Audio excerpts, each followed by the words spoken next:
What is up, my friend? You're listening to the Anthony John Amix podcast, episode numero dos. And today I've asked my good friend and mentor, Jaramy Eugene Wilson, to come onto the show to talk about how human design types can improve your business. Now, I'm going to shoot you straight on this one. This is a topic that some may classify as new age or woo-woo, yet human design changed my life and business for the better, and it's also changed the lives of many of my clients as well. And I feel like I would be doing you an injustice today if I didn't talk about this, because many people are in businesses or they're creating businesses that are out of alignment with the way that they're designed to thrive. And human design is the only system that I've run across up to this point that really gives you massive insight into how to live your life and run your business in a way that's in alignment with how you are specifically designed to truly thrive on this planet. And now this goes like way beyond, some like personality system like Myers-Briggs or something of that nature. So stick around, because I truly believe Jaramy is one of the best trainers on the planet when it comes to human design, because he has a gift of making it very, very, very practical and correlating it into a way that translates into real world results, like money in your bank account, more connection with those you love, more sex with your partner, and really just overall happiness and joy throughout your day. Now, before I cue that intro and bring in today's guest, I have a special gift for you for simply listening to the show. I've written a brand new book called Mindset is Not Enough, which is all about why most entrepreneurs struggle to scale their business, lead their teams, and find fulfillment. And I want to give you exclusive access to that entire book for free. And I'll let you know, you can't get this digital book anyplace else. So I just want you to take a quick second right now, go to AJAMYX, that's AMYX.com/book to grab the book for free. Again, simply go to www.AMYX.com/book to get the book instantly for free. So enough with this intro. Let's kick this bad boy off. Welcome to the Anthony John Amix podcast, the one and only podcast designed to help you become unstoppable in life and business. My name is Anthony John Amix. My friends call me AJ, and my goal with this podcast is to help you remember who you truly are so you can maintain your center in the chaos, embody your potential, and unlock freedom in your life and business. That being said, let's get into today's show. All right. Well, welcome to the show, Jaramy Eugene Wilson of Soldiers, Inc. He's a soul scientist, business success advisor, and self-mastery expert who helps people have more money, love, and purpose in their lives. He likes to say that, he lights souls on fire, and I would agree. That's totally what he does. Now, I'm not going to do big, crazy intros on this show, but we'll definitely drop some links in the show notes so you can learn all about Jaramy, because I know by the end of the episode, you're going to want to do that. But I want to give you a little insight into Jaramy and how he's personally helped me. So first of all, he's an incredible mentor, seriously, hands down, one of the guys I've invested into. And I give him a lot of credit for who I am today and the impact that I make. And it really has to do, honestly, a lot with him, because he was really the catalyst that was willing to show up and play a role for me that really wasn't probably very easy for him to play, because it really required him to step into a level of certainty and really just kind of punch me in the face. I'm not talking about physically, but definitely verbally, to really serve as the pattern interrupt for me. And for that, I am forever grateful. And beyond that, he's helped me in business. His guidance has totally helped me break through the six-figure ceiling. He's helped me in my marriage. Thanks to him, my marriage is better than ever before. Even in dealing with some of my own insecurities and helping me to really understand how to operate in a way where I'm setting myself up to win every single day. And so many times these days, especially in this internet world, I feel like a lot of people are looking out there, outside of themselves for direction. And if they're not careful, they're actually going to fall into a place where they're going to make a grave mistake, and they're going to try to do things both tactically, strategically, putting on some masks that are totally not congruent with them and how God or spirit, universe, source, Brahman, whatever name you want to call it, I'm going to call it God, designed you to actually thrive on the planet. And one of Jaramy's gifts is helping someone understand exactly how they're designed to thrive and live a life full of purpose, and of course, collecting money to put in that bank account. So with that said, what up, Jaramy? Good to have you on the podcast, homie. So great to be here, and thank you for that humble and amazing introduction, brother. It's been a journey. I can't remember how many years it's been, but it's been a few now. And we started in a place most people wouldn't imagine, and we've come a very long way. And a lot of it has been in exact outcome of what we're about to share today. Totally. So anyone that goes back on your timelines on social media, 3, 4, 5 years, and you want to see that progress that Mr. Anthony John Amex has made in his life from then to now, where now he has not only, look, let me give you a little credit. Not only has he created a thriving marriage, has a beautiful family now, and created an income that allows him more freedom, but he's traveling the world. We're doing this podcast right now. He's in Switzerland. He's traveling with his family as a result of applying a lot of what you're going to learn today for free. And so I'm super excited to be here, man. I couldn't be more grateful for the invitation to pour into your tribe, to light some souls on fire, to share my zone of genius, give some excellence to your people, to start going, creating more money, more love, more purpose for themselves, sustainably, predictably, and having some fun, bringing some personality and some fire to the equation. And I know that's been a huge part that has made me not only fall in love with working with you from the beginning, but I know your clients love about you now, being able to not just bring the intellect and the intelligence, but your soul, the essence of who you are to the story, to the chapter, to the experience that oftentimes is uncomfortable and challenging and not easy, sometimes very difficult. So it's an honor to be here, brother, and I'm looking forward to everything that comes from this for your Thanks, tribe. man. So today, I brought you on to talk about like human design and how it can improve, people's businesses specifically. We'll talk about some life stuff. But before we really get into like human design and all of the details, I want to start with kind of like a little bit higher level. So like, why do you feel like it's important, first of all, for people really to take the time to understand what their human design is? Like, what impact is it going to have on their life and business by understanding this science, so to speak? Yeah, so to begin with, the term human design is, for some people, like, who designed this? What's this about? Were we made by aliens? What is human design? Why is it so important? Well, really, human design just means that we all have an imprint, a unique personality. Personality typing is not new to the business world, and it's definitely not new to the self-development space. There's the E-myth with the multiple roles in the personalities. You've got Myers-Briggs, you have the DISC. I mean, all of the gurus in the self-development space have been preaching the importance of knowing your personality type so you can operate in synergy. We're not all the same. So human design is the actual genetic map of those differences inside of us, what makes us different. So here's why it's so important. And I know a lot of you listening that have ever had coaching, you ever had mentoring.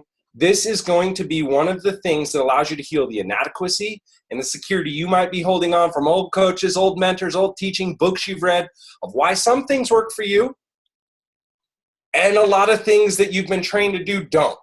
And you're like, what's wrong with me? Why does this work for him and not for me? Why does this work for her, but I can't seem to get it together?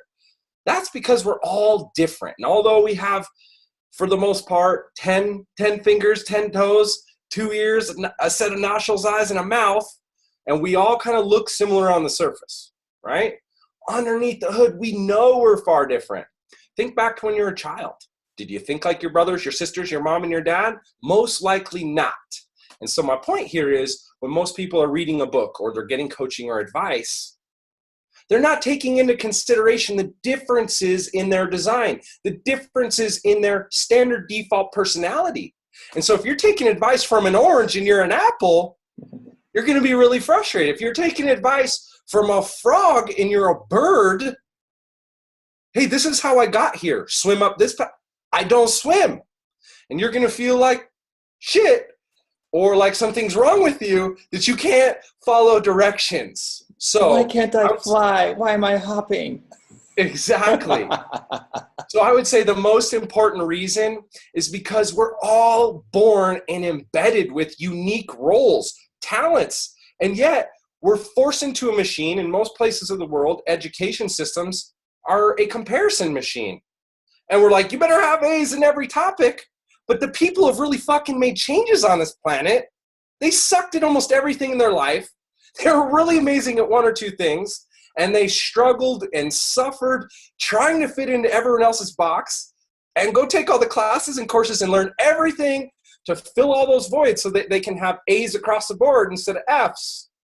And then they realize, maybe I should just focus on this one zone of genius or excellence, and they find their success. Well, what if as a child, what if as a young adult, What if you've been confused for a long time and you were able to see exactly who you are, exactly what works for you, whether you have wings or whether you have gills, and how to function uniquely as yourself so that you're not feeling inadequate and insecure in a world where comparison has become the status quo standard. Instagram, Facebook, the books of faces that exist out there on social media are usually highlight reels most people are comparing themselves to. And I know in your journey, and I'd like you to maybe just anchor this, how that difference made such a shift for you. You had the marketing tactics, Totally. you knew how to advertise, you knew about branding. What was the importance of seeing the difference of who you are and finding that acceptance for you? Yeah, so like for me, I had been down the path of the Myers-Briggs. What was another one? Wealth dynamics profile, all of that. If we want to like go like science, a little bit more of the art of personality types. And so human design really helped me understand a couple of things, which we'll definitely get into, which is like my inner critic and the voice and the archetype that it was showing up in. That's been huge for me. It also helped me understand and put language around things that I had felt my entire life. Like there's certain things about Myers-Briggs and these other ones, and they're all great. All of these are feedback tools that helps us give insight, but I feel like human design is the most comprehensive piece. So every time I've done this, even you've taught me how to read for clients and so forth and so on, it's helped them put language around things that they felt that their entire lives, which has been huge, where they're draining energy or there's certain ways that they're showing up in relationships or business. That human design is like, hey, here's some language around these feelings. And they're like, oh yes. And then they can work through that. That was huge one for me. Me being, like an empath, we'll get into this, but having like an open emotional center, I'm like, why the fuck do I feel every single person around me? And once you help me see that, and we'll get into, open centers and shit later on in today's episode, possibly. It really helped me really tap into my superpower and really use it in my coaching. And beyond that, it's also helped me be on brand. So rather than looking into the marketplace, and I see some coaches who are like, rah, rah, woo, wah, and then some who are more like, oh, let's just love on each other. I'm kind of like in between both worlds. And I'm not saying that one is right and one's not or whatever. I feel like human design allows people to have extreme clarity on this is who I am. And this is how the voice of, I'll use the word God, source, universe, whatever, wants to flow through me in these personalities, so to speak, from an ego. Like people say, don't have ego. We're fucking human. We're going to have some ego. Welcome to being a human. If I wanted to be God, I would just be fucking up there in the eternal space of God. But I'm not. I'm a soul here on planet Earth as Anthony John Amix. And that ego has a way of expressing. And so human design gave me an opportunity to see that and then be able to operate congruently. So let's transition here. So like, what is human design, Jaramy? Like, I know what people can go read it online and all of these stupid answers. I want yours because your gift is making this in a way where a third grader can understand this stuff. So like, what is human design? Yeah, that's a beautiful question. And to start with, let me be clear. Even when we started working together, I didn't like to tell you that it was even called human design. Yep. I don't like the term human design for that reason, because it implies that something created us. And I'm not exactly sure how to answer the question of what created us. And what really matters to me is the implication of how we use this. And so I have my own system I've devised through translating what is a very established system known as human design. And I call it soul GPS. And the reason I call it soul GPS is because it doesn't matter if you believe in soul or spirit. Science has proven you put on the right set of lenses, every human's transmitting electrical energy like a beaming lighthouse. And if you could see the other forms of light other than full spectrum, you'd see that that is self-evident all the time. You could go Google Kirlian photography. A leaf, an apple, or a human hand is emanating light just like the surface of the sun. So we are souls. And beyond our bodies that want to access the senses of the now, and beyond our minds, our egos that seek comfort, our soul has desires of not only activating more electrical spirit, activating spirit, but expanding it, influencing all of the other little receivers and antennas known as human beings on this planet, and creating a mutual collective increase in consciousness, aka unified evolution. Now, I know we're getting a little deep here, but back to the game. What is Soul GPS? It's that electrical part of yourself. Although you see the body in the mirror and you hear a ridiculous amount of thoughts coming through your head, average human has 50 to 90,000 thoughts a day. But an entrepreneur, you come out here to Sedona, Arizona, where I live, and go to BioCybernaut. You could Google BioCybernaut, spend 7 days on EEGs and all sorts of neuro and biofeedback, and you'd find most entrepreneurs have anywhere from 250, 300,000 as baseline, up to 700 or 800,000 thoughts a day. Okay? So beyond all of that noise happening up here and beyond what you see in the mirror, you have an electrical presence. Every emotion you feel is emanating, transmitting that presence out into the universe. But what is the GPS? It's cute, it's novel. However, it's genetic personality systems. Genetic, what I'm sharing with you and what human design really is, it's a map of your genetics. So let me explain. If you don't know anything about genetics, it doesn't matter. Let me take away all the diluted, convoluted, crazy language and simplify this for everybody listening. If you saw Jurassic Park when you were younger, you at least, at the very minimum, know what a strand of DNA hypothetically looks like. It's a ladder that's been twisted, right? So when we first discovered DNA is this ladder that's been twisted, we were like, wow, let's study this thing. As human species, we started studying this. And these two guys who classified the human genome, known as Crick and Watson, they were like, okay, well, first off, there's 64 steps on that ladder. A strand of DNA has 64 codons. And the reason they're called codons is because each step on the ladder is a unique combination of, wait for it, 6 amino acids, just arranged in a specific order and sequence. So these guys went, okay, we've got 64 steps on this ladder. What do all these codes mean? And they went through that code and they drew parallels between the sections on each step of the ladder that were responsible for physical attributes, eye color, skin color, bone structure, organ development. And they got done, they found all these codes relevant to our physical attributes, and they said, we did it, we classified the human genome. And someone was like, that's a cool story, guys, but what about the other 90% of the rungs on the ladder? What's all that other code? And they said, hey, that's just dormant. That's junk DNA. It's not currently activating any physical anything. There's no parallel physically. It's actually not worth studying. And the book was closed. And still to this day, in our core AMA and the greater international world of studies on genetics, although they've done a lot of research to see how genetics parallel to behavior like psychopathy and conditions with your physical health, there's been very little tangible research outside of what I'm sharing with you to draw the parallels to those other pieces of genetics and what they are responsible. It is not dormant. It is not junk DNA. That part of your genetics is responsible for the way you think, the way you feel, the way you process emotions, the way you process experience, and the way you make decisions beyond the flood of noise coming into your head and the feelings in your body that are in alignment with your higher self, your spirit, your soul, the universe's path for you that is great and basically your destiny without like convoluting it. So back to the game. Let me anchor this a little deeper. So what is human design? Genetic personality systems.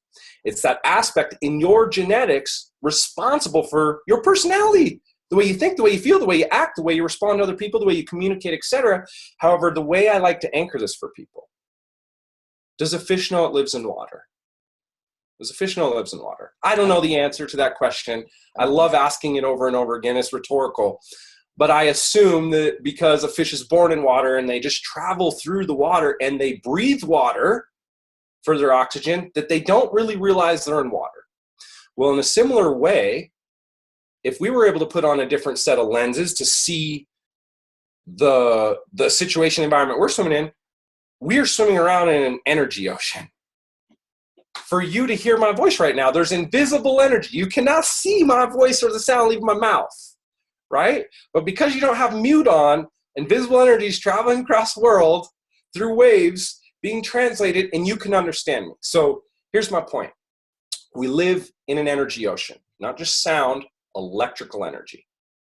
And so it's no secret if you do a little studies in outer space, we've got the sun in the sky, and it's transmitting this big electrical frequency. And the earth is this big electrical frequency being transmitted. But it's been proven that each one of us is our own celestial body transmitting energy, right? And the way I like to describe this to people, and let me know if you're following. Give me a little nod if you're following. We're good. So imagine you're walking in the forest, right? And you come upon a pond. And there's 64 tributaries on this pond. You picture a lake with 64 creeks, streams, and rivers attached to it. And at any given time, there's a different combination of water flowing in certain streams and creeks and ponds and out. Some are bigger tributaries than others, etc. And they all connect different lakes and ponds. That is the energy ocean we're living in. Most people know their horoscope sign, right? Traditional astrology. This is similar, but it's a new astrology. If you divide the night sky into 12 pieces of pie, we are exchanging electrical neutrino energy with our outer cosmos, the astral plane. And it's no secret, you ask anyone in law enforcement or in emergency medical care, and they will tell you that yes, outer energy influences us on full moons, solar flares. It's been documented for hundreds of years. Humans act funny. They get wily on energetic exchange instances. So back to my point. At any given time, we are exchanging with 64, not 12, electrical energetic exchanges. So let's take this a step deeper. You following? Everybody following? Ladder that's been twisted. Fish doesn't know it lives in water. We live in an ocean of energy.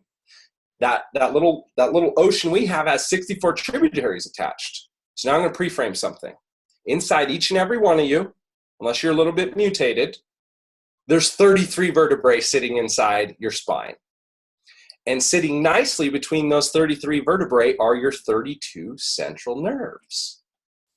Now I'm starting to draw some parallels of numbers here. 64 codons in our DNA. We have 32 central nerves, and each ending of those wires, those nerves, those circuits, that makes 64 circuits in our electrical wiring system. And just like the circuit breaker in your house, if you go and turn certain circuits off, things don't turn on in certain rooms. Well, the moment you're born, although you look a little like your family, right? You might develop their accent through some conditioning. 90% of who you are, those other aspects of your genetics that are not determined physically to connect to who you are, it's determined by that impression the moment you're born. And when I say born, I mean you leave your mother's electrical auric field, you're no longer enveloped in her auric field, and you're exposed to this cosmic astral exchange. It activates specific circuitry inside every single human based on the time, date, and place you're born, and you were born from the stars. Stars, planetary bodies, and planets are activating parts of you genetically. And from that moment you're born, it determines the way you think, the way you feel, the way you respond to everything that is this experience of life, and is the filter that you see everything from the day you're born till the day you die through.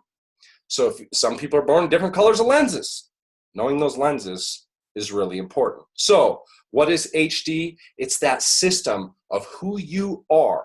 It's who you were born as and who you will always be, how you make decisions, how you think differently than everyone else. So that was a long-winded answer. However, I hope that paints the parallel of this for everybody, and I want to anchor it with this one last piece. So go a little further down the rabbit hole with me if you've got some curiosity piqued. We've got 32 of these central nerves, these wires in our body. And those 32 nerves collect inside the body in 9 central areas. So we've got all these wires, but they collect in centralized areas where our nervous center exchanges electrical energy with our outer environment. And everybody has a unique combination of these 9 areas where our nervous centers collect, that are either open and receiving energy and filtering energy in the form of thoughts, emotions, feelings, psychic, intuitive abilities, and a whole gamut of nuances of those intuitive effects, or transmitting energy, the beacon, the lighthouse you're shining out. For myself and for you, we know we got some of those open. And for a long time, not knowing this left me with a lot of confusion of the energy I was feeling, the things I was thinking, and no amount of self-development will ever remove the exchange of electrical energy and the specific filter that you are experiencing that through, known as your personality. So that is what human design is. So good. I call it soul GPS. I hope that answers it for everybody. And I love your like description, because it makes sense to me. I mean, I've been working with you for 3 years now, almost going on 4 years now, so totally makes sense to me. But you know, I drink the Kool-Aid. You know, like I pay to drink the Kool-Aid, and I like the Kool-Aid. It's really good. So, but I want to like answer one question, because some people may be like, okay, so I get the electrical thing. I hear you now, you talk about stars. So is this kind of like astrology, or is this not astrology? So I just want to address that real quick. We don't have to go down the rabbit hole on it, but just if somebody has like a little bit of like, well, is it like astrology? Let's just kind of nix that. Yeah, no, this is actually really awesome. And I love this topic. So what is astrology? Most people think astrology is a fortune cookie, right? You get done with the Asian food that you're eating, and you get a little fortune cookie. Oh, it must be destiny. This one's written just for me. Horoscopes in the back of the newspaper. Most people assume astrology is a guessing game. It's like pull a card, right? And that it's very misleading and could just be assumptive. What I like to say, placebo. But let's define astrology first. Astral energy. Energy that is not sourced here on planet Earth. Energy that is influencing us at all times. So here, just for a second, think about this. We are floating around in this massive astral void, a space of nothingness. And we have the sun, and it has a north and south pole, and it's transmitting all this energy, right? All these different frequencies of energy. Astral travel, this invisible light, like if we were on a satellite and we could see the earth and the sun, we still see the black backdrop, right? Even though there's all this invisible light that's like giving us heat and life and UV and all sorts of amazing features. However, the sun is also, it's also got some harmful frequencies, right? And the earth is its own field of energy, protecting us from some of those harmful fields. And we know if the earth's atmosphere was depleted, the gamma waves and x-rays and a whole bunch of harmful shit would completely mutate us, and we turn into giant blobs overnight, right? Here's my point in all this. Astrology is the influence that our outer astral environment, known as space, creates on our human behavior, our biology, our psychology, and every aspect of influence that our outer energy has on our inner energy. That is astrology. So yes, this is a form of New World astrology. However, it's not some convoluted horoscope in the back of some fucking tabloid. It is a scientific measurement of electrical neutrinos divided into 64 pieces of the pie that we can measure every day and every minute, not just with conjecture and astrological measurements. Now, for a second, real fast, because you dropped a word which is important, which is a neutrino. I didn't know this existed until working with you, until reading some of Ra's literature on human design. So, like in science, we understand like protons, neutrons, electrons. Like everybody listening to this understands basic elements, atoms, right? But beyond that, science has proven that all of those, the protons, the electrons, they carry bits of information, right?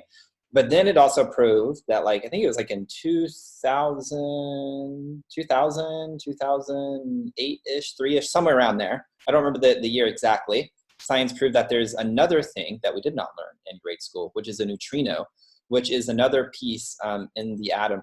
And it actually carries data as well. And when I read this, it made sense to me, because it's like, oh, because I have a brother and sister, and we're all vastly different.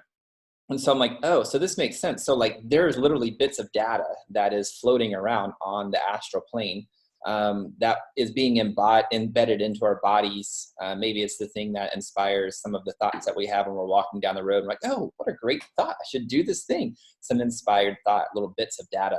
But it also really made sense, like scientific sense, practical sense, where I'm like, oh, so that's what they mean that we get imprinted by bits of data. And that's what activates our circuitry. Ew. But I want to hear you talk about quickly, a neutrino and how it carries data and its impact on activating the circuitry. Because I think it really makes sense, like for people that have a little bit more of a logical brain. Yeah. So I love this conversation. So anybody that has a logical mind and they understand binary, think about it. We have fiber optic cables now running our wireless internet. For those of you who don't know, it's little microscopic, little invisible light wires. Wait for it. It's not transferring electrical current. It's transferring neutrino light, zoom, down an invisible, like crystal thread, basically. And it sends a signal. And we know that binary 1-1 means different than 1-0, and 1-0-1 means different than all those things. And it's back to genetics. It's a code.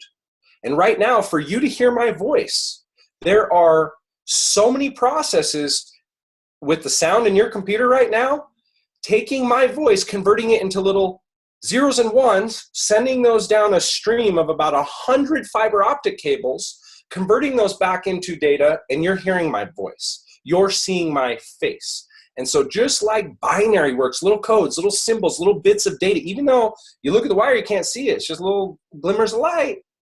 No electrical energy, just glimmers of light. It is sending a sequence just like the old school organic, what do they call those? What do they call those things? Telegraphs? Morse code. Morse code and telegraph, yeah. Yeah. So it's a code. And those little codes send a signal. We go, oh, that's what that means. So once upon a time, you could have went, deet, deet, deet, deet, deet.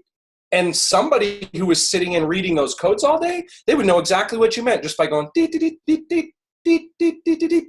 So bits of information, little pieces of data stored on light. And just because we can't see it, guess what? Right now, every radio wave is right in front of you, and you can't hear a single one of those stations, can you? Our cell phones, there's a million conversations going on right now between me and the screen of my computer and you and yours. And that's all little bits of data that when we actually have access to see how to translate that data, it becomes visual, it becomes audible, it becomes communicative data for us. And that's kind of how this works, right? It's a feeling. It's not something you see, most of what we share with the Soul GPS system. So yeah, just to anchor that piece, neutrinos are invisible electrical energy, and it is sending little bits of data, and it activates all sorts of thoughts, feelings, and electrical, biological processes far beyond what most people could comprehend. But it's really quite simple too. Yeah. Now, before we hop into that, like the real meat and potatoes of how this is going to be applicable, I want to hop into like your story a little bit about like how you came to really become aware of human design and the impact that it's had for you personally, because it's actually a really fascinating story. I think a lot of people will resonate with it as well. So if you don't mind sharing, that'd be awesome. Yeah, no, I'm glad to. And in fact, hopefully we have the time, because I could go on forever about my story. My story doesn't end, but I'll give at least a few points and share the relevance of how this came into my life, how I got into this, why I'm so fucking passionate about it, and why I'm so committed to making sure we get this out to the world, not just in a monetized way. This should be common knowledge, common practice, and a normal conversation for most people from the time they're born. So here's why. I believe that, I feel that, and I'm so convicted and devoted to this system. I felt like a coward most of my life. Wow, that hit the bones for me when I said that out loud. I felt like a coward most of my life. And although I've invested a fortune, a literal fortune, most people think I'm lying when I tell them how much I've invested in self-development. And they think I'm crazy when I tell them the types of crazy shit I did to try and fix what I thought was broken between my ears, and why I couldn't access my heart, and why I always felt bad being who I am. And when I say bad, I mean disempowered. I always felt like who I was I got the shitty end of the lottery, right? So here's the deal. I invested a ton of money into self-development. I was great at sales. I was great at communication. I was great at resolving conflict. I was great at the inner game. But in leading and managing, anytime I had to resolve conflict, anytime I had a nervous prospect that really wanted to work with me, I would become so overcome with feelings of insecurity and inadequacy that even though I was able to perform and make money and everyone on the outside saw everything working, I felt like a fraud. It's like, wow, this really works. Everyone's like, you're amazing. That's so amazing. And I was like, I feel like a fraud because I feel like a coward inside. Everyone's like, you're so confident. You're so certain. How come I don't feel that? And so for me, having mentors, and I won't name drop, but some of the highest thinking minds, most revered self-development coaches on the planet tell me, Jaramy, you still have daddy issues. You need to do some more tapping. Hey, you might want to go do some electroconvulsive therapy to work these issues out. Hey, man, drink some puke water. Go have some ayahuasca journeys, and I think this will work itself out. I knew that that was not the solution. And so when I found this, there was one piece that impacted me the most, and you mentioned it earlier, and I'm kind of cart before the horse, but there's one aspect in design about empathy and awareness of other people's emotions and how those affect us that opened me up to realize I wasn't a coward, that instead my body wasn't aware that I take on other people's emotions, and I wasn't aware of how to manage, protect, and convert those emotions into power for myself. And so because of that lack of awareness, my body would amplify other people's discomfort. If I was intimidating to them, if they felt shame, if they felt any level of nervousness in the sales process, or especially in conflict resolve, I would take those emotions on and believe they were mine, and my body had absolutely no evidence that there could be anything else happening because I feel this way. So it was that one thing to begin with that allowed me to go, wait, I'm not a coward. I just feel other people's emotions and I can manage this. That led me into saying, hey, there's something here. And I first began sharing it in the world of business. I was like, look, you can shortcut the sales process. You can tap into psychic abilities, and you as an empath can escape that feeling of cowardice and replace it with a feeling of certainty and a talent of empathy that gives you more compassion to the people around you than anything else. And that's what really first got me into it. And I'll come back to that in a moment, because I didn't just dive into the woo-woo and say, oh, I'm going to go study this and be an expert at this. I went, oh, this is awesome. And I'm going to learn how to game the system and teach other people how to game the system a little with this, right? And then I had children. And it was about the time I had children that I first found out about this, and I started using it in my coaching. I started teaching people, like I shared, how to shortcut the sales process with their empathy. Rather than go through a bunch of questions, be able to use psychic abilities to tap into someone knowing you know what they're feeling. I have my little girl. I was using this stuff for myself. I was validating it with clients. And then we had our little boy. I have a little girl now. She turns 9 a week and a half from now, and my son is 7. And when he was born, let me pre-frame this a little bit. My daughter, when she came into the world, I know you heard the story, but I want to share this with the listeners because this is my passion. My daughter came into this world with glowing, beautiful eyes. She locked with mine. She was connected to my heart. I could hold her and she would like coo and caw, and there was just warmth and comfort and connection. And by the time she was 18 months old, that grew into really early development of communication and skill sets most kids don't have. She was able to talk. She was able to do basic math. She was starting to write and read at age 18 months. Mind-bending, right? Well, my wife and I at the time, I'm Mr. Self-Development Guru, right? Mr. Self-Love. We're assuming that our daughter's amazing capacities of growth and light are a result of our conscious parenting skills and our level of development. Well, my son was born 18 months later than my daughter. And when he came out of the womb, he was totally different. He wouldn't look me in the eyes. It was like he was black. It was like I was dead to him. And in fact, if he was in his car seat in the room and he could see me, he would cry like I was a lion trying to eat him. He was intimidated by me. If I held him and he recognized it was me, he would scream until his mom was present for hours, possibly. And ultimately, I had always wanted to have that relationship with my son. The relationship I didn't get to have with my father. I was looking forward to having an empathic, connected, loving, intimate relationship. I was raised in John Wayne culture, Montana, where intimacy amongst men is just not, it's not the thing. And so I was excited to have that. And so then I'm assuming because my daughter, I have that with her. Oh, my son's being born. I'm going to have that. And I didn't have that. And so it started there. It put a hole in my heart where I thought, like, what's wrong with him? What's wrong with my son? And it continued to compound. And a few months into his life, he developed eczema all over his entire body. Now, we're very health conscious, and so this caused a huge rift for us, for one, because it's discomfort for our son. He's getting rashes and open wounds on his body from scratching and itching, like psoriasis-looking stuff. It looked gnarly. He had pussy wounds all over his head, his neck, his shoulders, his chest. It was painful to witness him going through that. But the other side, we're like, what did we do wrong? What are we feeding him? What are we doing? And it just sent us into more stress and more panic.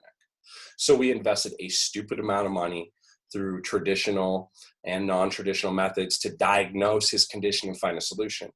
And ultimately, the naturopathic methods didn't work. The esoteric methods didn't work. And we found ourselves at the AMA, traditional pediatrics, and they recommended steroid cream. We tried it. His rash would go away for like an hour, basically like a day, and then it'd come back the next day like 3 times as bad with a vengeance. And so we went back in a week later and we said, hey, this is the condition. It works a little, but then it stops working and it comes back worse. And the doctor said to us, hey, look, we think he needs a more potent steroid cream. We want to recommend that he does a steroid cream that's about 10 times more potent, 1,000 times more potent. That's what we're going to prescribe. And we said, yeah, I don't really feel like our son has a steroid deficiency, and he's 3 months old. Let's not rub up more variables all over his body that could create even bigger concerns. And they said, okay, you're denying medical care? We just need you to go ahead and sign this document that says that if his condition worsens, we have the right to turn you into Child Protective Services and possibly take him from you. And that was traumatizing. That was traumatizing for me, but it was more traumatizing for my wife, who is a new parent of an 18-month-old little girl. And now not only are her needs being demanded of a new baby, but now we have this condition and they're telling us, hey, maybe you're not even capable of caring for your own kid. That was pretty traumatizing. And I remember that day feeling a little broken myself, and not because of that situation, but because one of my strengths in life is when the chaos hits and the volcanoes are exploding and the shit is falling on us, I'm the guy that gets a smirk on his face and holds everybody at a capacity. If we got this, everything's going to be all right. And it's from a place of not delusional optimism. It's from a place of certainty and trust in myself as solving problems and giving life and love and empathy and compassion when everyone else is focused on pity and sympathy and victimhood. That day, that core part of myself was unable to break the ice off my wife. Her eyes were black. She was glazed over. She was unfunctional. And the night continued on. There was nothing I could do to crack her. And I remember everyone went to bed that night and I stayed up studying. I pulled out all my binders, all my books, everything I'd ever studied, feeling like a complete failure. I'm great at all this stuff, but I can't fix this problem. I felt so useless because I couldn't serve my son's problem. And it was that night, I remember I tried sedating with a little marijuana.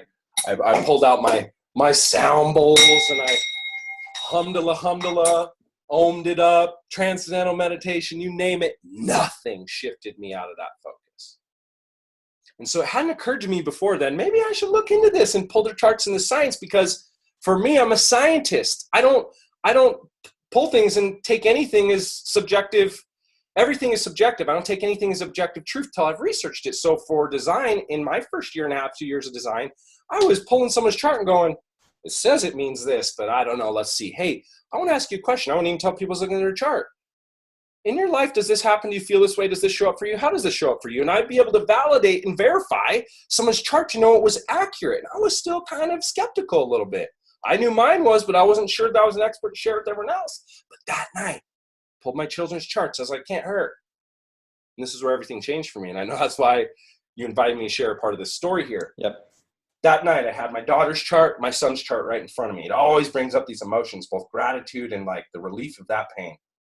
It healed a part of me that could, any of you that reach this message, I encourage you to focus more on this little story I'm sharing with you than anything else I share, because you could have this experience for yourself. My daughter's chart, my son's chart. This is how she thinks. This is how he thinks. This is how she feels. This is how he feels. This is how she processes emotions. This is how he processes emotions. This is how he interacts with humans in a leadership capacity. This is how she interacts. They're completely fucking different. I'm an asshole. And it was in that moment I realized subconsciously I was resenting my own son. I was resenting my wife. I thought something was wrong with my son. I thought something had gone wrong in the pregnancy process, and maybe he was autistic and he had some physical condition. Maybe Rayla, my wife, consumed something wrong, so I had some mild resentment for her. Like, I can't control this, so it must be something out here. And it was that night I realized that my entire life, I was my son. I was compared. Everyone wanted me to be different. Everyone wanted me to be like someone else. And I realized then how many well-intending parents just like me, super conscious, super loving, super tuned into communication, acceptance, and love. Well-intending parents were judging their kids, thinking something's wrong with them, thinking one kid should be more like another. Same thing happens in school, in the workplace, everywhere. We're all conditioned to check every box. And if we don't, we're less than worthy. And we take on these beliefs for ourselves. And I realized in my childhood that I had taken those beliefs on. I feel things. I'm empathic. And it took me several years, and you and I have talked about this, to actually come back into my skin. But I realized that night that most people have no clue who they are underneath the hood.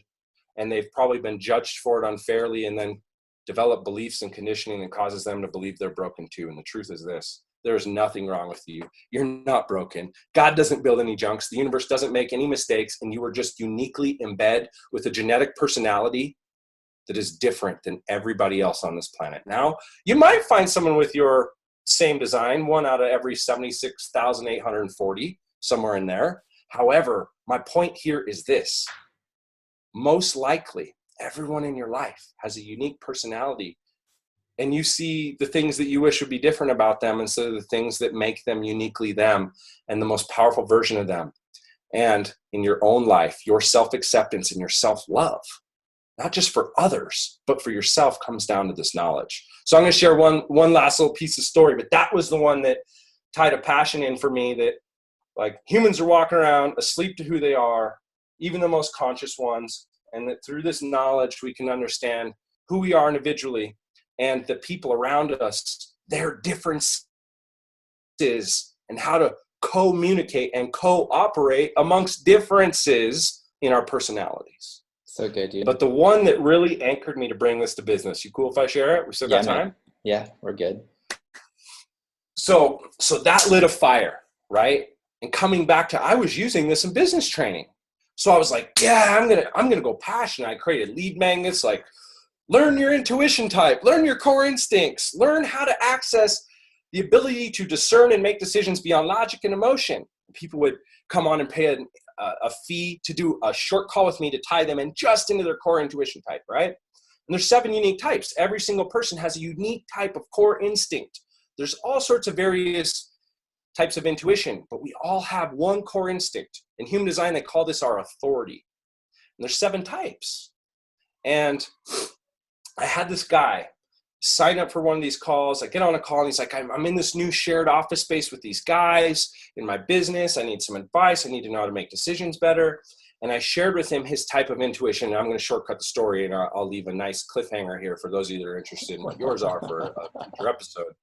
But here's the deal. I shared with this guy his type of intuition. I shared the prompts to access it beyond logic. And ultimately, at the end of that day after our call, these guys in this new office he moved into, for the first time, they were all going to get together and go out and have dinner. And he goes out with these people after having this call with me, tying him into his core instinct. He goes to dinner. They finish dinner, and these guys invite him to a concert. And he's like, okay, I'll go. Let's go. They're like, let's all go together. He calls his girlfriend to see if she wants to go, and she's off work. She's like, yeah, let's go. And he goes out to get in the car with these guys. And all of the promptings that I shared with him that he is designed to respond to access his intuition showed up for him before he got in that car. He said, this signal, that sign, and this feeling all showed up for me. And I thought it was kind of weird because in the past, I just kind of marked that stuff off as something else or an insecurity or indigestion. And I decided, hey, this is exactly what he described. Maybe I should check this out. And so he didn't get in the car. He ran in the bathroom and he called his girlfriend. And he was like, hey, do you want to go to this thing together? I want to make sure you're cool with it. And she was like, no, go ahead. I'll meet you there. And he went out to get in the car again, and all those promptings came up. And so for whatever reason, at the last second, he said, no, you guys go ahead without me. You guys go on without me. The moral of the story here is 5 minutes later, everyone else that got in that car was killed. And he was spared because of what I taught him at 4 o'clock on a Friday night. how to access his instincts and intuition. Now I've heard, and I've shared with you, I've got about 100 of those stories in my tool bag from clients and people I've shared this stuff with, where it's literally, I've shared with them the next day their life was saved by following their instincts. No logic would have helped them. No problem solving would have helped them. No emotional intelligence would have helped them. But the prompting and the instinct gave them the awareness to follow a direction and change lanes in life, metaphorically or physically. And that was the story when that man shared this with me, that fully embedded the responsibility and the compassion to share this with people. Because this isn't just like, yeah, you can make a lot more money. AJ's proof of that, and his clients are proof of that. You can make a lot more money with this. But this is actually life or death for some people. And this can be the difference between zigging and zagging. In your business, instead of going this way because everyone's going this way, your intuition says go this way and you make a fortune. If you would went that way, you would have ended in the bottom of the bucket of chum with everyone else. So not only in business, but life or death. So, I always love your stories. They're like, you have the craziest stories. I swear to God, you have the craziest stories, and I love them. And dude, thanks for sharing, man. I always love that your stories are so fucking raw, and they're so real, and they're so relatable. And fucking just love that about you. Thank you. Thank you, bro. So let's transition into some how. So people listen to this show, I have a big feeling that they don't know what soul GPS is. They don't know what human design is. So let's just kind of start there. If they're like new to this game and they made it this far in this episode, then they haven't turned it off and they probably want to know. So like where do they start? Because dude, human design is something you can spend years and years and years and years studying. So let's just see if we can give these people a place to start. Where would you recommend they start? Yeah, so here, this is really important, because as you dig into the world of human design, if you're anything like me, when I dug into this, I was like, this is some hippy-dippy bullshit. Who are these weirdos? They probably are broke and have no money, and that's mostly accurate. It's a biased language that takes a little bit of training just to understand the biased language, and most of the people that teach this stuff, it's like a cult, okay? And they take the original teachings when the guy that put all this knowledge together started teaching this, and they're like, this is the way, it's the Bible of Ra, it's the holy book of human design.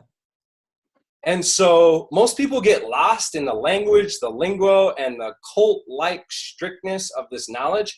And the truth is that doesn't serve you in your life to applying practical, pragmatic steps that bring you more money, more love, and more purpose today. It makes you have some cool things to talk about in conversation and sound smart, but it doesn't help you. So look, when you dig in, I want to warn you. It's the reason I don't even tell people it's called human design. I say soul GPS. It's your genetic personality system, and my translation is designed to give you the practical steps. But if you dig in on your own, don't get sucked into the whole system. 3 things that are most important in the order to study this. Earlier, when I mentioned what it is, and I said, hey, there's 32 central nerves, and those nerves terminate, centralize in 9 areas inside the body. In the human design system, they call them the 9 centers. I call them the neurocenters. It's where all of our neuro nerves that are connected to our brain that exchange with the outside world interact. And like I mentioned before, just like the sun and the earth is a big beacon of light transmitting, every one of us is. So you're receiving energy from other people in the centers that are open, or as they call in human design, undefined, and you're transmitting from the others. So the first place to start for everybody are your open and undefined centers, because this is where electrical neutrino energy invisibly is entering your body, filling the battery and causing feelings and thoughts. And if you're not aware, then it can create feelings and thoughts that are lies. And 90% of the lies I used to believe, like I shared about one open center, that's an empathy center. I'm insecure, I'm a coward. Instead, knowing that's open, I can say, this information coming in right now is not my energy, and it allows me the ability to discern and detach and no longer experience that energy and have a semblance of control over my exchange. And ultimately, by studying these, the real intent of studying your open centers is not to use them as an excuse to be a victim. Oh, I have this open center and that open center, and it means I need to be sensitive.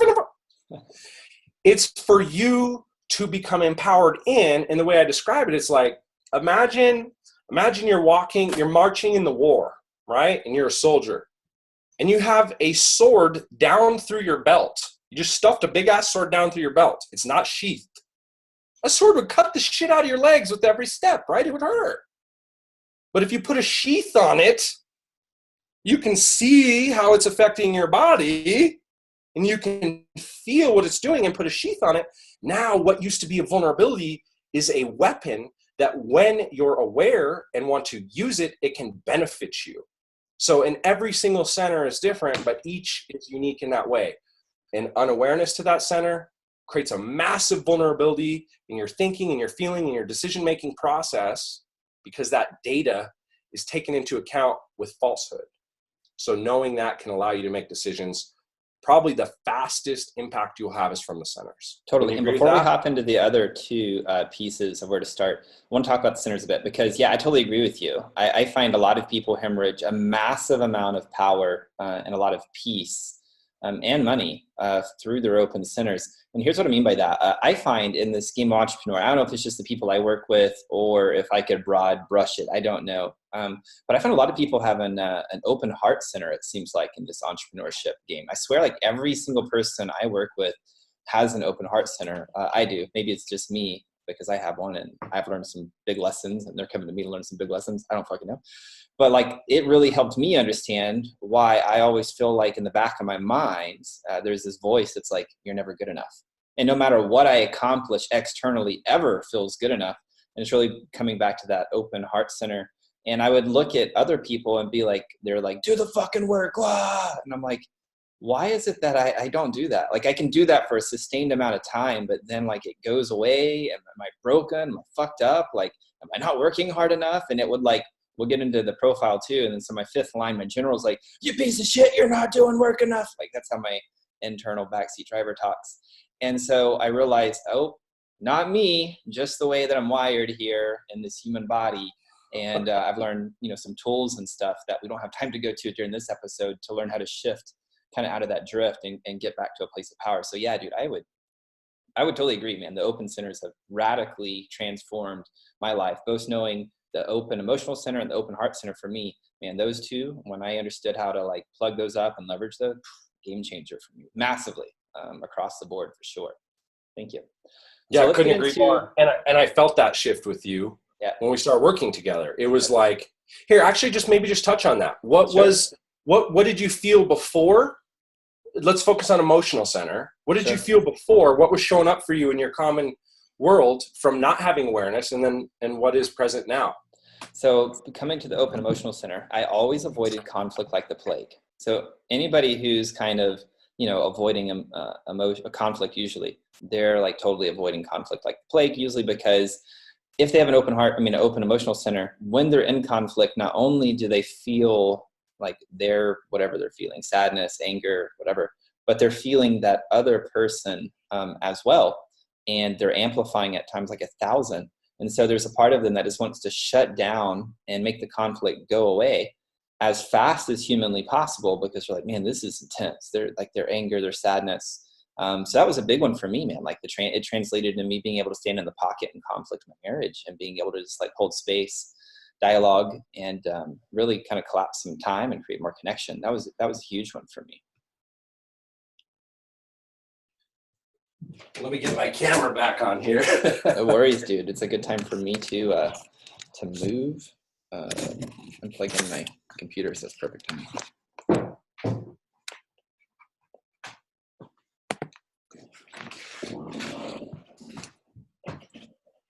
Hey, Mr. Editor, we appreciate you.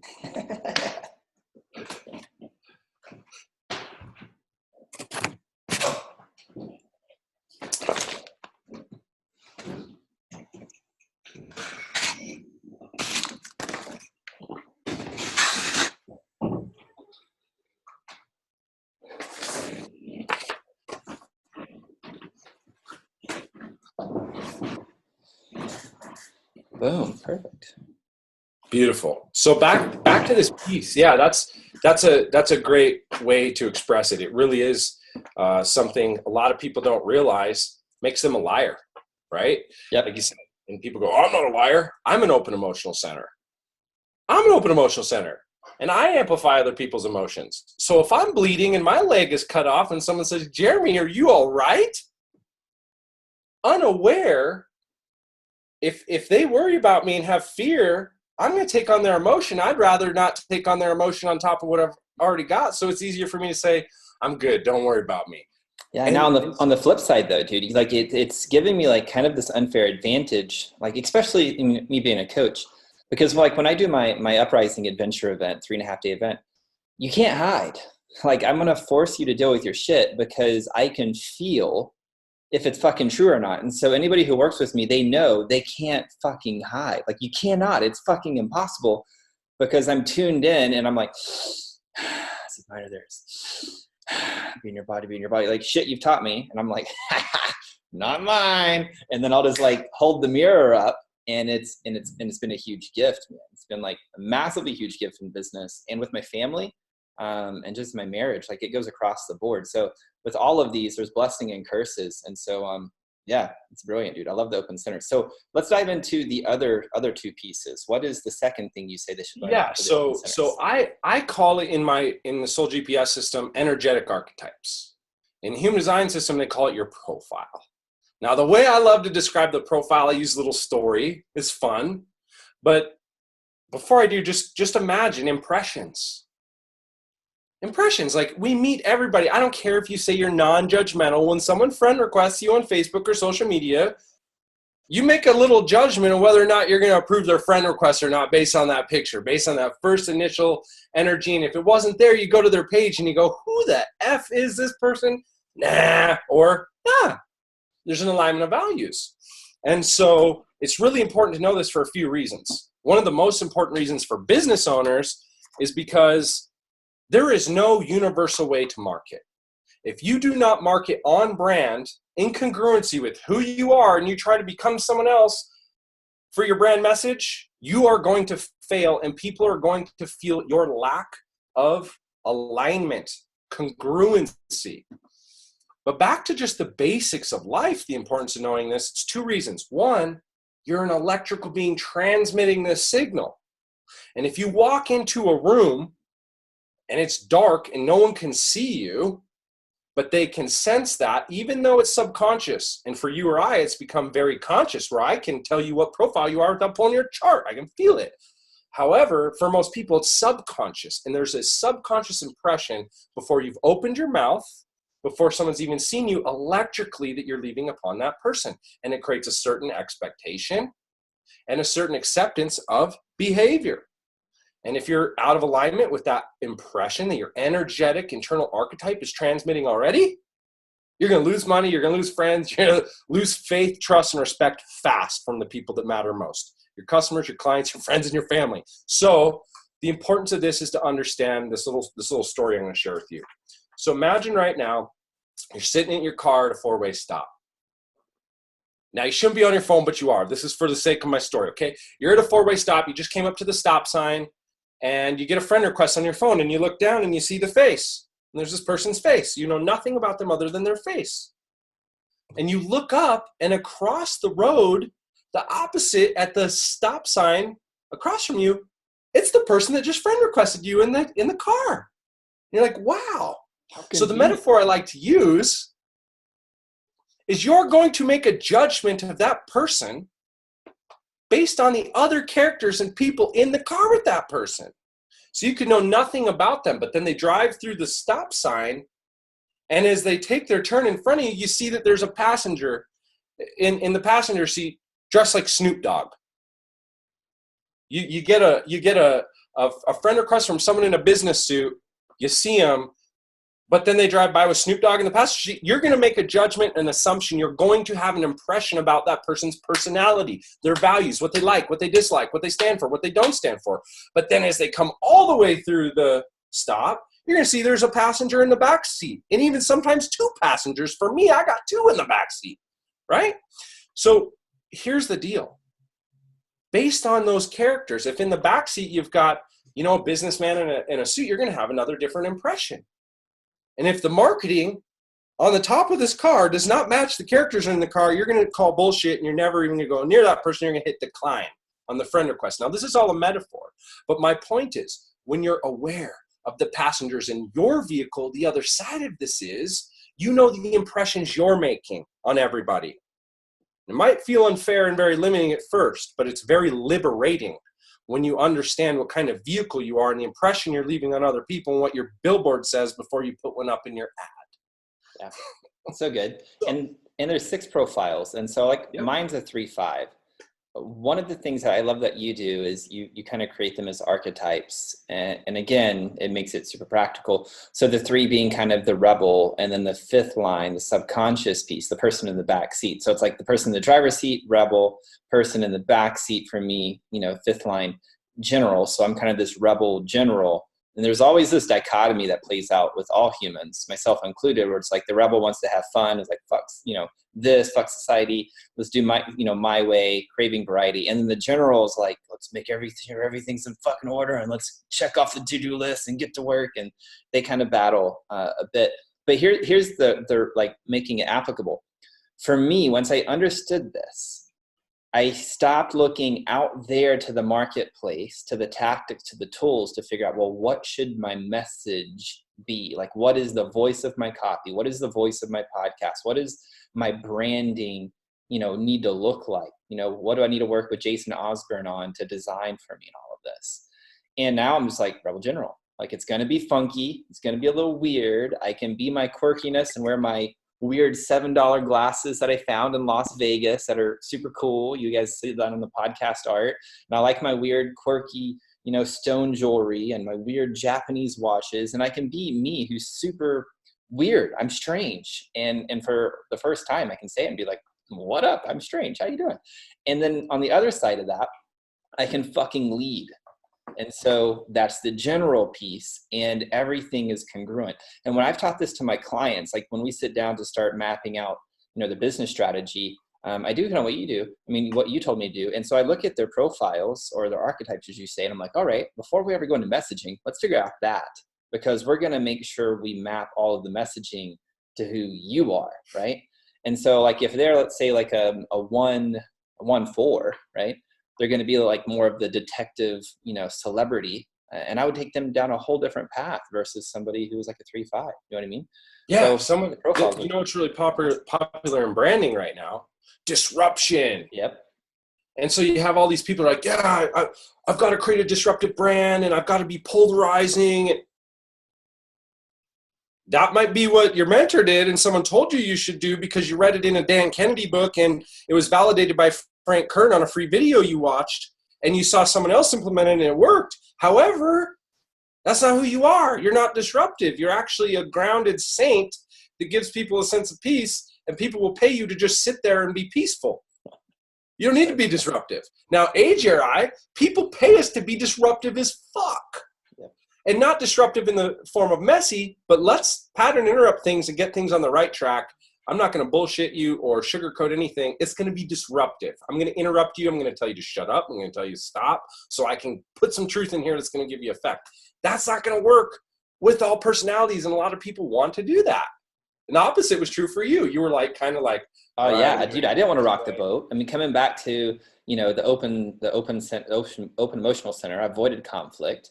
I totally had some small T trauma, like, not big, like rape, molestation, but just traumatic events, just like you go into, you talked about your son, Jace. It's a fucking small, it's a big traumatic event, but it's a small traumatic event. Like, we're just looking at different classifications of trauma, right? And it has an impact. So I had those as well. Like, I totally judged anger as bad. I totally didn't want to argue or force my way down people's throat. And so I was essentially operating out of a conditioning that was radically, totally counter with how I was designed to thrive. And so once you helped me see that like, oh, I have to rock the boat. Like, this is part of my purpose, is rocking the boat. It is leading. Yeah, I leaned into that really hardcore, and people thanked me oftentimes, and you probably experienced this as well. My clients will tell me all the time, I've never let anybody ever talk to me that way, but thank you. like they've given me permissions for somehow, but it's just because I'm operating with my essence, like how it wants to come through me, what experience it wants to be here on the earthly plane. And more importantly, feels good. Like, it's just fun. Yeah, what you used to feel some guilt and shame about, like, oh, am I being too assertive and aggressive? I don't know. This is the point. I was going to bring this up today. Vehicles. That's kind of what it's like. It's like there's another piece of this. Once you combine it all together, you're like, this is the vehicle I am. There's speedboats and helicopters and semi-trucks and sports cars and police cars and you name it. I'm a monster truck. And so most of the time I felt like an asshole because if you go drop with a helicopter, a monster truck in the parking lot at like Kmart, right? Everyone's like, what the fuck, bro? What the fuck, man? What is your problem? You're crushing cars. Do you not see what you're doing? You're hurting people. You're too assertive. You're too aggressive. But you put me in the right arena where I'm like, wait, I'm a monster truck. I'm going to quit feeling bad for being a monster truck and causing everyone to feel uncomfortable and smashed and crushed and disrupted and pattern interrupted all the time. And in the arena, woo, everybody claps and cheers when I crush cars. So yes, people say thank you for not sugarcoating it and not planting around some diplomatic, aristocratic, structured process and just fucking telling me the truth. I used to feel like shit. I used to feel disempowered for telling people the truth. And now, like you said, it feels amazing because it's no longer from a place of aggression or assertiveness. It's responsibility to the truth and the pain present that we can't deny, that someone else can deny for themselves. And a compassion of betterment is the intention of delivering the message now, and you know it with certainty. So I love talking about profile. I love talking about archetypes because it's one of my favorites. But here's the other side of it. Let me anchor this one. We'll move on to the next one. It's also the voices in your head, right? Yep. Like when you're like, oh my gosh, that's why these voices are telling me unhappy. Imagine being on a car trip with a couple people, a couple friends, and one of them likes to listen to a certain kind of music. And you don't let that motherfucker listen to country music. You play rap the whole time. He's going to be pissed at you.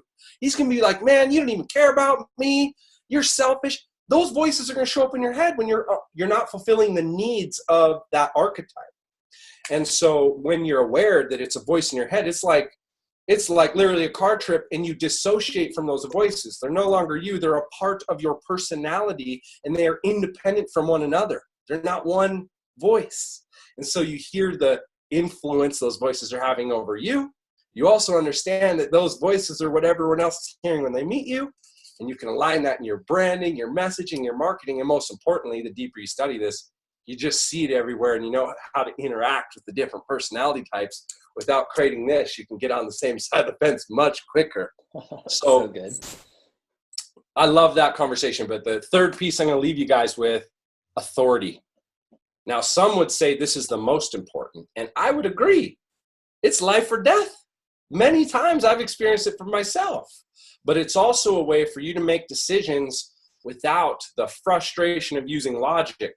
And the more you can tune into your core, what I like to call integrated intelligence, your core instinct, the aspect of your soul's navigation connected to your higher self outside logic and emotion, that is your authority.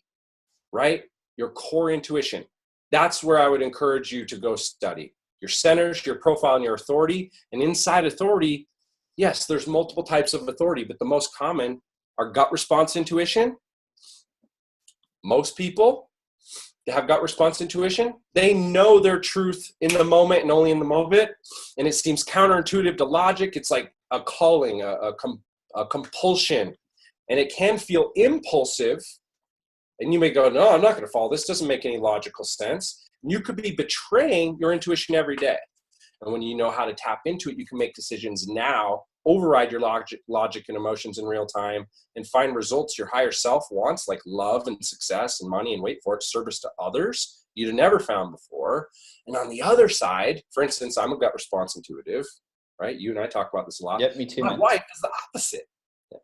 My wife's an emotional clarity intuitive. Yep, mine too. We call that I have my own terms, so let me be real. If you go study human design, your authority will either be sacral or typically emotional, which is solar plexus authority, aka emotional clarity, and sacral authority is gut response intuition. So I'm sacral authority, I have gut response intuition, GR, gut response. So my gut tells me, there's sounds in my head and voices and a whole bunch of triggers and prompts I'll share in a future episode. But then emotional clarity is the opposite. Doesn't have any of those prompts. It makes decisions best when there's processing time. And it's not now. If I can't make a decision that's a fuck yes decision, then it's always a hell no or a maybe until it's a fuck yes. And if it's not a fuck yes, it's a hell no or a maybe, and I'm not going to think about it now. It's a not now until I have the emotional clarity, and it has to be strong yes or hell no. And knowing that for people and knowing the differences, man, you could be leaving a lot of money on the table as a sales guy, not knowing that, hey, this person said they want in, but there's no way I could get them to make a decision with their soul, their spirit, and higher self today. Tell me tomorrow. Yeah. How many coaches you know? And if you buy into the high ticket salespeople, they're going to be like, you must close them on the call now. And I get that. Exactly. Like, I mean, I there's a part of me that totally gets that. And I'm a big proponent of getting a decision and even collecting a little bit of money on that, even if it's like holding a deposit or whatever. But still honoring on the same side of that, honoring like, cool, if it's truly a fuck yes for you and you need some time, then what time will you get back to me by tomorrow? Because I want to let you ride that wave. And they're like, I'll get back to you by 6 p.m. Okay, cool. 6 p.m. And if you still haven't made a decision and have the clarity emotionally to move forward, would you just let me know that you still haven't had the clarity and there will be no hard feelings? Exactly. You know? Yeah, so much easier to understand this. So those are 3 pieces, just to review. Yeah. Your centers, AKA your neurotransmitting exchange with the outside world. Your profile, the energetic archetypes showing up as the core voices in your head, literally characters, dialects, and the impressions you're leaving the outside world so that you can align with that. And last and most important, those life-changing decisions. You don't want to trust your logic and emotions. You trust your authority. You trust your energetic instinct. Yep. Okay? For me, since I'm sacral, I live and die by the fuck yes or fuck no. Like, that changed my life. That one changed. And anybody here who's sacral, just remembering if it's a fuck yes or fuck no for you, it'll change your life. And if you honor it, life yeah. And here, good. let me bolt something on there. Sure. Because human design doesn't teach this well enough. So let me drop a little Jaramyism here. So for sacral, if it's not a fuck yes or a fuck no, sometimes you'll never arrive at a fuck yes or a fuck no until your feet are in the water. Yep. For me, I could get paralyzed. Like, I don't know, fuck yes, fuck no, it's a maybe. Take one step toward it and you will know. One step to, yeah, that's not the right way. Thought it might be. Nope. And so you have to respond to the feeling. And you'll learn there's strategies. Mostly it's to respond to those feelings without logic. Yeah. And just to anchor this one deeper, because, your wife's different than you and mine is too. And so sometimes it drives Sarah crazy because she's like, why can't you like just plan everything? And I'm like, because I'm not made that way. Like just throw something at me and I'll tell you what we need to do. And so it's made, traveling a lot easier for me because we can talk about like how she is and I am, and we give ourselves permission to be that. And it's very freeing. Feels good. Yeah, it's liberated my marriage. I'll tell you that. Knowing the differences between me, my wife, my children, I'm no longer irritated with my wife for not having the same desires, values, and wait for it, motivations and interests that I have, because we should all have these interests. She's completely different, operates different. Because of that, it makes me a much better businessman, a much better partner. And exactly with friendships, you're not pissed at your friends for being themselves, right? A lot of people that work with me, it takes a while. And once they know some of the stuff for themselves, they're like, oh, you're operating as you. You're not a selfish asshole. You actually are being yourself. So good. So we talked about a lot of stuff today. We're going to continue on a little bit. We're not going to wrap up yet because I still have some stuff to get into with you. Yes, but just want to anchor for people who are still here and still gaining a lot of value is by knowing these 3 things: the open centers, your archetype profiles, and then also like your authority. You're able to use these to be congruent in your messaging in this game of business. You're able to understand how you're processing like energy, right? Frequency, electricity, and being how to stay in a place of power where you're leading very congruently, being able to lead your teams better, being able to communicate more effectively. And in your marketing, making sure your messaging is on point with you, not the way that what worked for a mentor or what worked in some course, but like how to take those strategies and then apply them to you specifically. So I just want to anchor that in. But I want to come back to you, Jaramy. I want to kind of ask you, what are things that they should watch out for around human design? What are the pitfalls around this?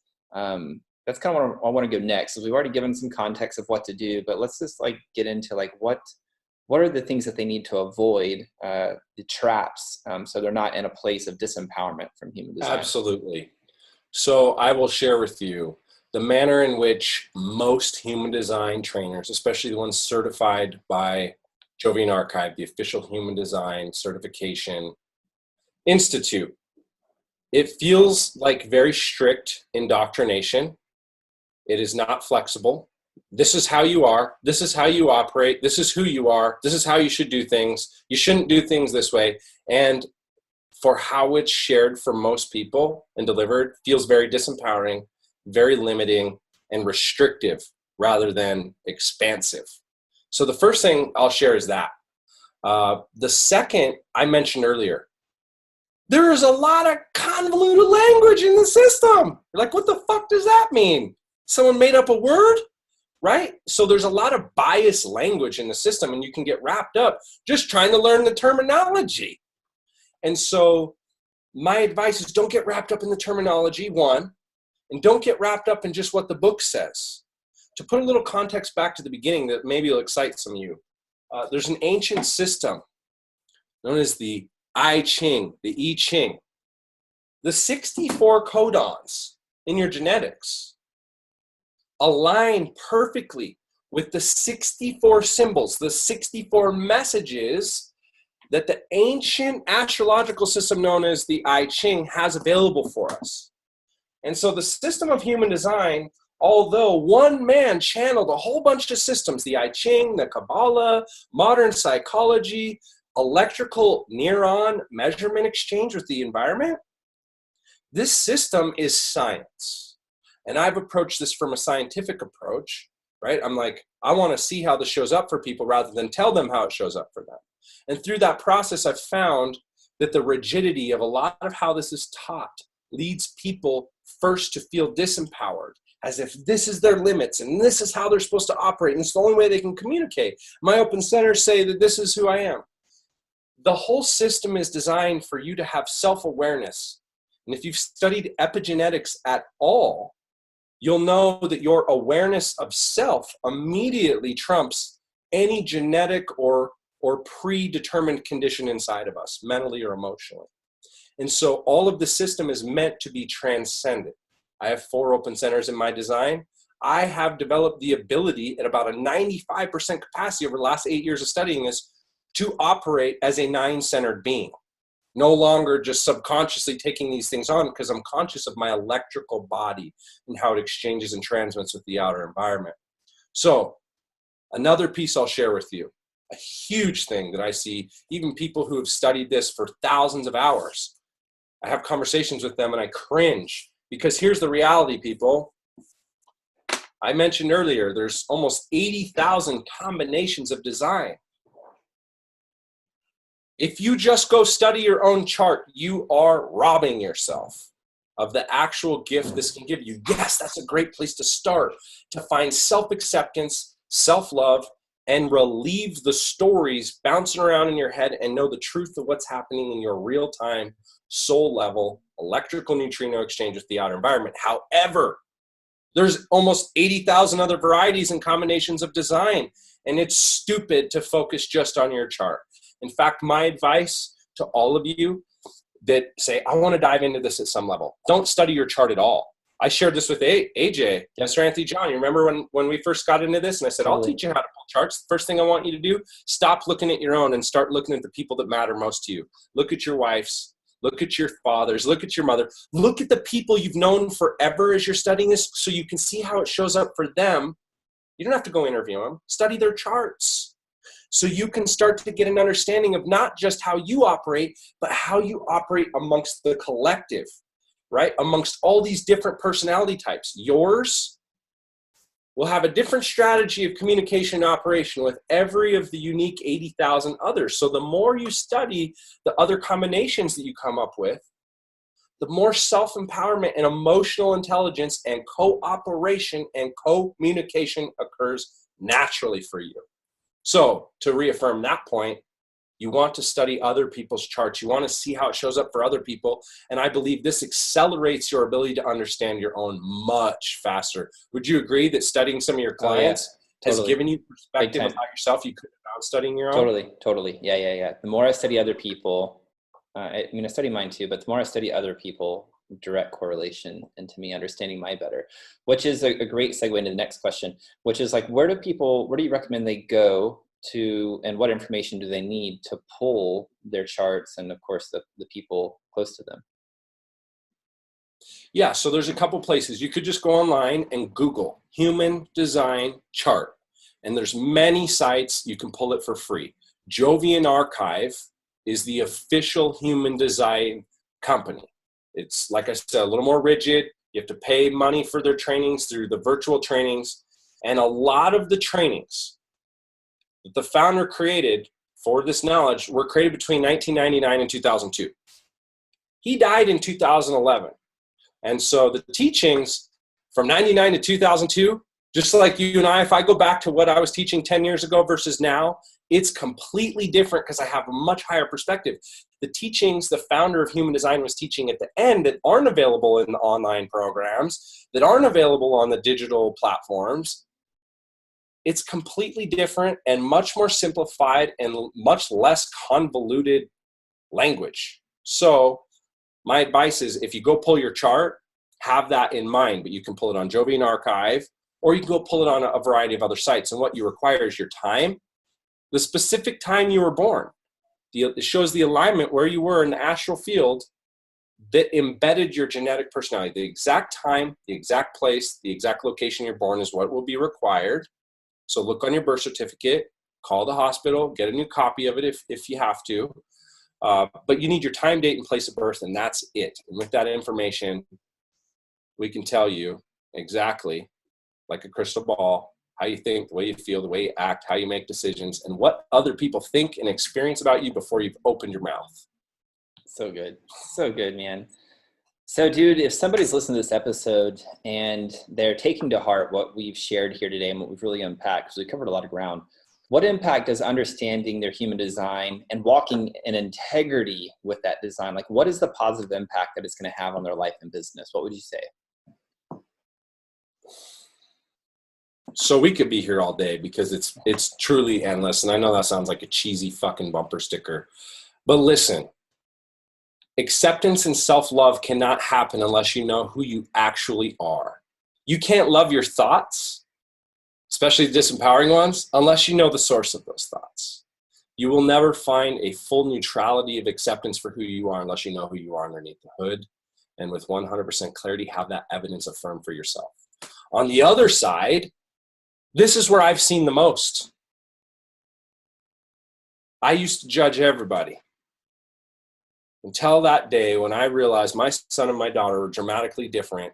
I subconsciously judged everyone in my environment, and there was a division inside of me from the society I live amongst, and less motivation to serve people, and a lot more apathy in my life. And what this has done for me, and I know it'll do for you, it's done for you and your clients too, is it's opened up a deeper empathy for other people. And as a marketer and a sales guy and someone who can solve massive problems for people who can't even see these problems for themselves, it gives me a window into their pain that they might not even know, or they're justifying blaming on themselves, and their operating system is really what's responsible for it. And so it gives you an ability to understand people at a deeper level, see their pain and wait for it, express compassion from a place of integrity and intention that is, it's not just for the sake of money. And with that leading your intentions, it changes the way you interact with people, and you show up from a genuine place of service. Now, some people say, oh, that's real cute. However, we live in the age of intuition now. And whether you believe that's some woo-woo, esoteric Mayan calendar stuff or not doesn't matter, because you can't ask one millennial and have a different answer. Do you trust politicians? Do you trust police officers? Do you trust doctors? Do you trust authority figures? And the answer is no. And human beings in our culture, generally in advertising, marketing, and any authoritative figure presenting a message to them, they do not trust that message. And they've developed their own process of filtering truth and arriving at an answer on their own. And this state of shift from the age of info in the state of where we're at now, the age of intuition, has left a big problem in relationships in the marketplace. That this feels not only with acceptance and self-love of yourself and those around you, but an understanding of the greatest way that you can serve and help and solve problems for other people, which then in turn allows you to create more consistency, predictability in your business and income, and know who to serve and live more in purpose of the service you're embedded here to create for those people. Now that was a mouthful, but my point, I could talk about this all day. It's simple. You live happier, you have more love, you don't feel so fucking crazy and lonely and insane inside all the time. Now I'm not saying it doesn't come back up, because the charts shift every day and they influence our genetics every day. That's another story. However, my point is, this liberates you from a tremendous amount of noise up here, slows it down so you can see it for what it is, and brings what I like to call the mastery of peace by default through this knowledge. Wouldn't you agree? There's a lot of this knowledge that you don't need to do tools and techniques and tactics. Just the awareness of it has brought a peace to all that noise, because it's discerned where it's coming from and what it is. Totally, man. I feel like it gives us more freedom. I believe it gives us an alignment of shipping a marketing message that's in alignment with who we are.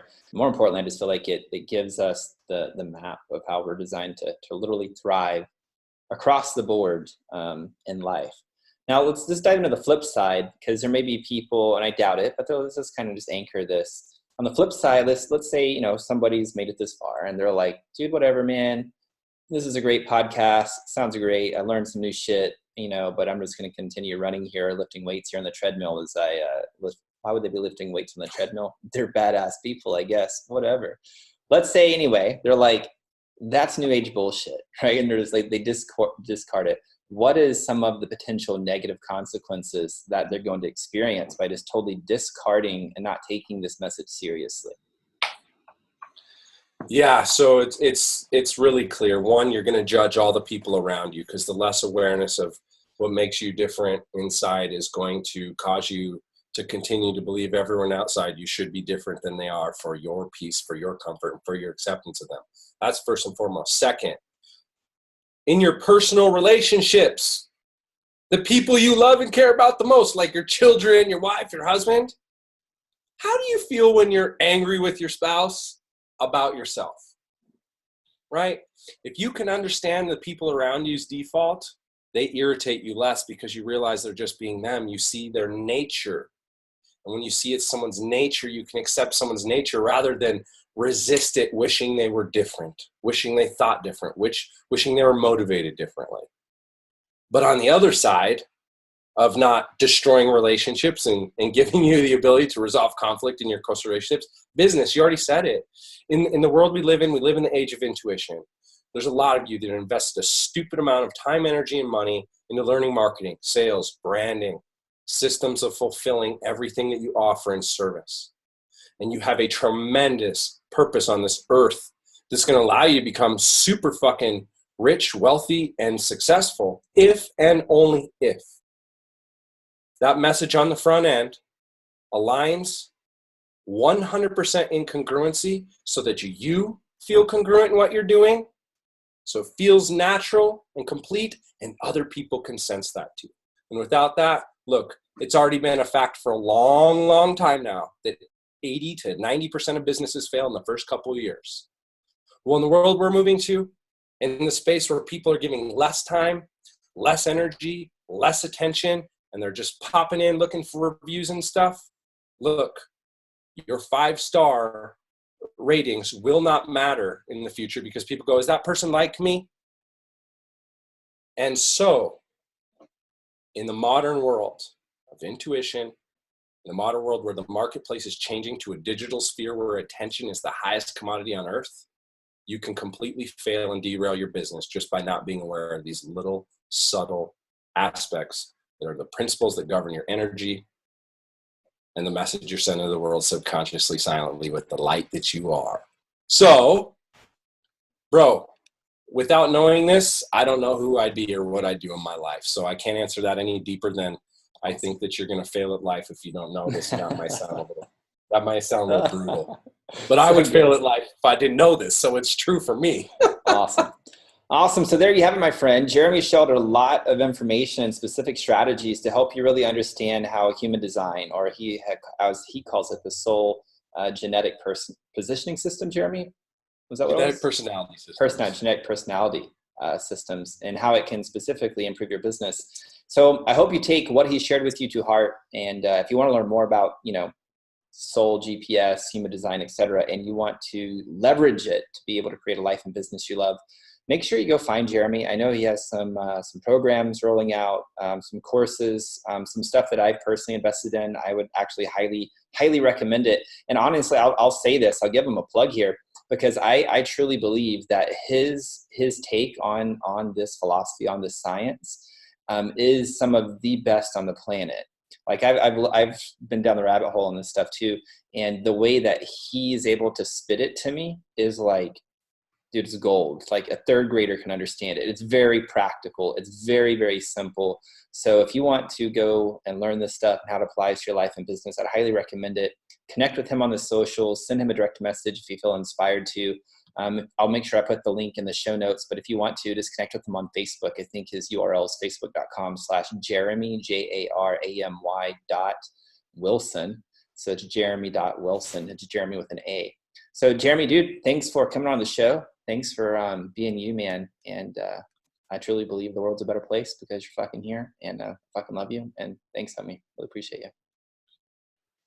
Such an honor, bro. I had a lot of fun, and I'm really looking forward to the feedback your audience has from this podcast. I'm really excited you launched this podcast, and I'm really excited about all of the things that the people listening will gain. And if you do have questions, make sure you reach out to AJ or myself. We'll connect you to resources. We'll connect you to things. In the future, I'll have some resources available that aren't currently available to the public. But AJ, Anthony John Amex, I honor you, your progress, your growth, your commitment, your implementation and integration of everything that we share, bro. You're a model and inspiration. Appreciate it. Shine on, brother. Peace, brother. Well, there you have it, my friend. Thank you so much for checking out this episode. If you're at a place where you want to take your life and business to a whole new level of peace, power, and profits, but you're really not quite sure how to make that happen, or you can't seem to break through to that next level for whatever reason, I got you covered.